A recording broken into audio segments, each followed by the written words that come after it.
বৃহস্পতিবার দিনে অথবা রাতে একটি তাসবিহ পাঠ করিলে আল্লাহ বলেন, বান্দা আমি তোমার হয়ে গেলাম, আজ তুমি যা চাইবা আমি সব কিছুই তোমাকে দান করবো। সুবহানাল্লাহি ওয়া বিহামদিহি। প্রিয় ভাই বোন, আপনার যত ধরনের চাওয়া রয়েছে আল্লাহ রাব্বুল আলামিনের কাছে বলুন, সাথে সাথে আল্লাহ রাব্বুল আলামিন দান করবেন। আপনি কঠিন রোগে আক্রান্ত হয়ে পড়েছেন, কোনোভাবেই রোগ দূর হচ্ছে না, যত ঔষধ সেবন করেছেন তারপরে কোনো তাই কাজ হচ্ছে না, ঘুরিয়ে ফিরে ঔষধ খাচ্ছেন, তারপরে ডাক্তার ঘুরিয়ে ফিরে দেখাচ্ছেন, কোনো তাই কাজ হচ্ছে না। বৃহস্পতিবার এই তাসবিহটি পাঠ করুন, আল্লাহ রাব্বুল আলামিন আপনাকে কঠিন রোগ থেকে মুক্তি দান করবেন, আপনি সুস্থ হয়ে যাবেন ইনশাআল্লাহ। তারপর আরো যত ধরনের সমস্যা রয়েছে, সন্তান অবাধ্য, তারপরে স্বামী স্ত্রীর মধ্যে মিল মোহাব্বত নেই, ভালোবাসা নাই, শুধু দ্বন্দ্ব, মনোমালিন্য, ঝগড়াঝাটি লেগেই রয়েছে, সংসারটা একেবারে তিলে তিলে শেষ হয়ে যাচ্ছে, সংসারের আয় উন্নতির মধ্যে কোনো ধরনের বরকত নাই, তারপরে আপনার ভালোবাসার মানুষ চলে গিয়েছে, এভাবে যদি হয় তাহলে বৃহস্পতিবার দিনে অথবা রাতে যে কোনো সময় তাসবিহটি আপনি পাঠ করুন, সাথে সাথে আপনার মনের আশা, আকাঙ্ক্ষা, বাসনা, কামনা পূরণ হয়ে যাবে। মনে যত ধরনের ব্যথা রয়েছে, বেদনা রয়েছে, আল্লাহ রাব্বুল আলামিন দূর করে দিবেন, আপনি দেখে অবাক হবেন। প্রিয় ভাই বোনেরা, পবিত্র বৃহস্পতিবার কিন্তু অনেক দামি এবং গুরুত্বপূর্ণ। তার কারণ হলো বছরে 5টি রাত অত্যন্ত গুরুত্বপূর্ণ।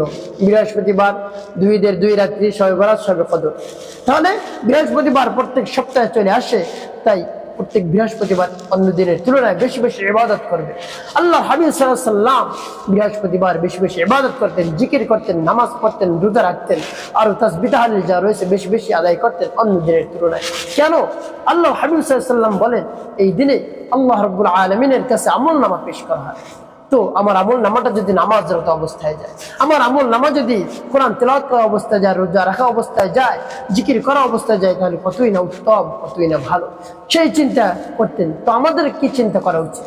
দেখুন, আপনি তাসবিহটি পাঠ করুন বৃহস্পতিবার দিনে অথবা রাতে, আল্লাহ রাব্বুল আলামিন আপনাকে ভরপুর দান করবে। আর পবিত্র রমজান মাস আপনার অঢেল সম্পদের মালিক আল্লাহ রাব্বুল আলামিন আপনাকে বানিয়ে দিবেন।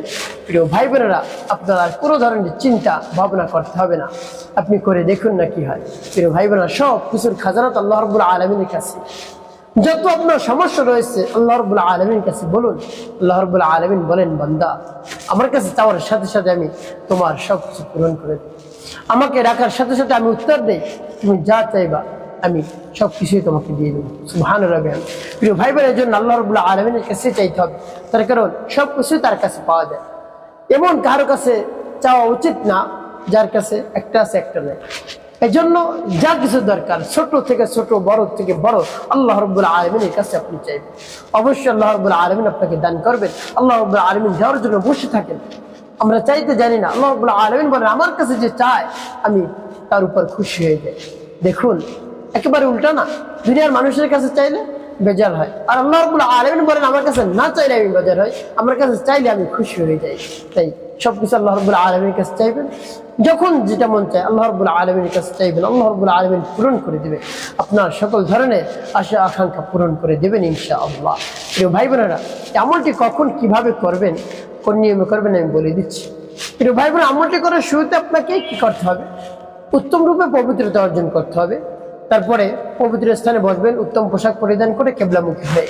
প্রিয় ভাই বোনেরা, বলতে পারেন, হুজুর শুধু বসেই করতে হবে, দাঁড়িয়ে তারপরে শুয়ে হাঁটা চলার অবস্থা করা যাবে না? করা যাবে, তবে আপনার মনোযোগ আসবে না যদি হেঁটে হেঁটে করেন, বসে বসে করেন। এই জন্য আপনি নির্জন একটি জায়গায় গিয়ে যদি করতে পারেন তাহলে উত্তম।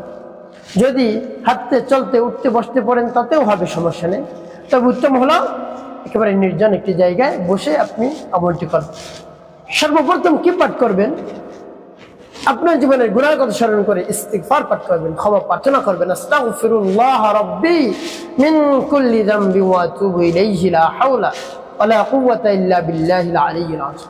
এভাবে যখন ইস্তিগফার পাঠ করা হয়ে যাবে, তারপর আপনি কি করবেন? তারপর আপনি 3 বার দুরূদ শরীফ পাঠ করবেন, সাল্লাল্লাহু আলাইহি ওয়াসাল্লাম, সাল্লাল্লাহু আলাইহি ওয়াসাল্লাম, সাল্লাল্লাহু আলাইহি ওয়াসাল্লাম। ইস্তিগফার এবং দুরূদ শরীফ যখন পাঠ করা হয়ে যাবে, তারপর আপনি একটি জিকির করবেন, যে জিকিরটি একবার পাঠ করলে আসমান এবং জমিনের মধ্যে যত ফাঁকা জায়গা রয়েছে আল্লাহ রাব্বুল আলামিন নেকি দ্বারা ভরপুর করে দেন। আমি বলে দিচ্ছি সেই জিকিরটি পাঠ করে পরবর্তীতে সেই তাসবিহটির কথা আমি বলে দেব। আর সেই জিকিরটি আমাদের সকলের সুপরিচিত জিকির, সেটা হলো কালিমার জিকির, লা ইলাহা ইল্লাল্লাহ, লা ইলাহা ইল্লাল্লাহ, লা ইলাহা ইল্লাল্লাহ, লা ইলাহা ইল্লাল্লাহ, লা ইলাহা ইল্লাল্লাহ। এভাবে 99 বার পাঠ করবেন। যখন 99 বার পাঠ করে হয়ে যাবে, একবার পাঠ করবেন পুরো কালিমা, লা ইলাহা ইল্লাল্লাহু মুহাম্মাদুর রাসূলুল্লাহ সাল্লাল্লাহু আলাইহি ওয়াসাল্লাম। এভাবে আপনি পাঠ করবেন। এভাবে আপনি পাঠ করবেন এই জিকিরটি 100 বার।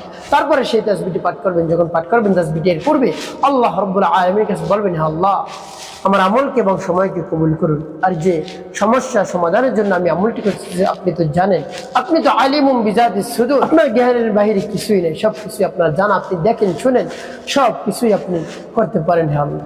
এভাবে বলে তারপরে সেই তাসবিহটি পাঠ করবেন। আমি বলে দিচ্ছি তাসবিহটি পাঠ করে পরবর্তীতে কি বলবেন পরে বলে দিচ্ছি, আগে তাসবিহটি বলেন। এই যেমন বিসমিল্লাহির রহমানির রহিম, يا ذا الجلال والإكرام،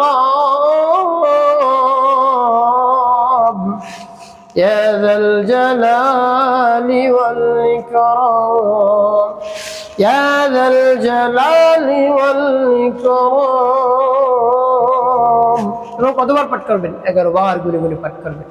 11 বার যখন পাঠ করা হয়ে যাবে, শেষে 3 বার দুরূদ ইব্রাহিম পাঠ করবেন। আল্লাহুম্মা সাল্লি আলা محمد وعلى ال محمد كما صليت على ابراهيم وعلى ال ابراهيم انك حميد مجيد اللهم بارك على محمد وعلى ال محمد كما باركت على ابراهيم وعلى ال ابراهيم انك حميد مجيد اللهم صل على محمد وعلى ال محمد كما صليت على ابراهيم وعلى ال ابراهيم انك حميد مجيد اللهم بارك على محمد وعلى ال محمد كما باركت على إبراهيم وعلى آل إبراهيم إنك حميد مجيد اللهم صل على محمد وعلى آل محمد كما صليت على إبراهيم وعلى آل إبراهيم إنك حميد مجيد اللهم بارك على محمد وعلى آل محمد كما باركت على إبراهيم وعلى آل إبراهيم إنك حميد مجيد। এবং যখন দুরূদ ইব্রাহিম পাঠ করা হয়ে যাবে, তারপরে আপনি কি করবেন? তারপরে আপনি ওই স্থানে বসে আল্লাহ রাব্বুল আলামিনের দরবার হাত উত্তোলন করবেন, হে আল্লাহ, আপনি আমার সকল চাওয়া পাওয়া পূরণ করে দেন। আজ পবিত্র বৃহস্পতিবার আপনার নামের তাসবিহ পাঠ করেছি, জিকির করেছি আল্লাহ, সেই জিকিরের বরকতে পবিত্র রমজান মাসের উসিলায় আমার সকল ধরনের মনের আশা, আকাঙ্ক্ষা, বাসনা, কামনা পূরণ করে দেন হে আল্লাহ। আমি কঠিন রোগে আক্রান্ত হয়ে পড়েছি, আমার সন্তান অবাধ্য, তারপরে সংসারে কোনো ধরনের শান্তি নেই, সব কিছু সমস্যার সমাধান করে দেন হে আল্লাহ। এভাবে যদি বিশ্বাস নিয়ে বলতে পারেন, অবশ্যই আল্লাহ রাব্বুল আলামিন আপনার সকল ধরনের চাওয়া পাওয়া সমস্যা দূর করে দেবেন ইনশাআল্লাহ। প্রিয় ভাই বোনেরা, একটি কথা মনে রাখতে হবে, 5 ওয়াক্ত নামাজ আপনাকে আদায় করতে হবে, মানুষের কল্যাণে খেদমতে কাজ করবে, অবশ্যই আপনার জীবন হবে সুখময় এবং শান্তিপূর্ণ ইনশাআল্লাহ।